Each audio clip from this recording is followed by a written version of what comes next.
When we talk about this month, many think about history, la comida, the food, culture. We traveled to the small town of Fort Stockton where its local theater hosted its first Barrio Fes, a lot of dancing there. We met some people who have lived their entire lives who are working hard to keep their traditions alive.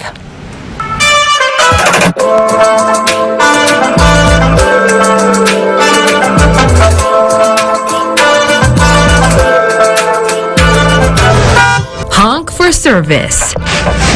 And you can expect a warm batch of tamales delivered straight to your car. My name is J.B. Gallegos, and I have been part of the Comanche Tortilla and Tamale Factory all of my life. Corn husks after corn husks. The Comanche Tortilla and Tamale Factory has been at it for decades. My grandfather started the business back in 1947 after he came back from World War II. J.B. Gallegos says his father fought in the war as well, and when he came back, he took over the family business and worked until the day he died. My father just passed away last March, so he had a long legacy here. Out of 5 siblings, J.B. now carries on the family's legacy, making their specialties, handmade tamales and stone-ground tortillas. This is how stone ground masa is made. You'll have 2 stones up against each other.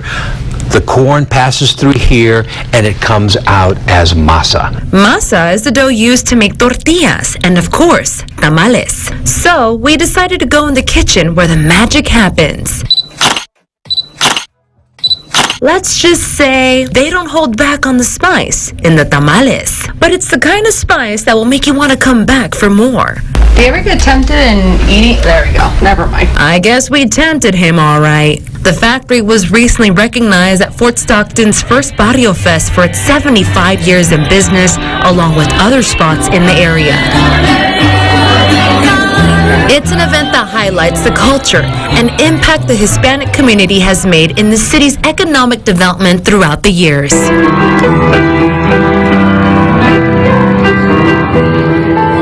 We are at the corner of First and Nelson, and First Street was the First Street Barrio. The group behind Barrio Fest, the Fort Stockton Community Theater. We are recognizing all of I think we have about 15 different historical sites just within a half-mile radius of this theater. The theater's president, Alice Dirksen, says the festival's to educate, show gratitude, and celebrate the Hispanic culture there. Here on Nelson Street, where you were, all that block, and then part of this block here, they all owned their businesses. All my uncles, they were very entrepreneurial, all of them. Olga Gonzalez, along with her daughter, own a boutique right on the corner of First Street, where many small businesses have blossomed. And she's no stranger to Fort Stockton. Her entire life has been in what many people who live here call the barrio. Barrio, to me, especially here, it's where you know your neighbors. You're able to visit at any time. Barrio is the Spanish word for neighborhood. And most of them have a little tiendita. A tiendita is a little shop. Is it still the same way now? Not really, no. We only have maybe about 2 or 3, and that's it. Tienditas. Las tienditas. Olga says even though things are not quite the same in the barrios, she appreciates events like Barrio Fest that help keep the rich history and traditions of Fort Stockton alive.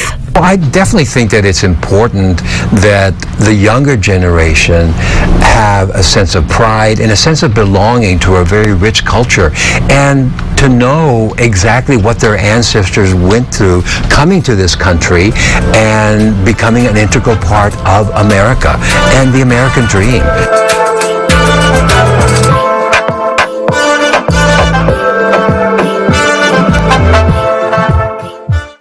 And let me tell you, those tamales, como se dice, were fire. That's how you say it. Now, one fun fact that Olga tells us is that Fort Stockton is the kind of community not only does everyone know everybody, but so many people are related to each other.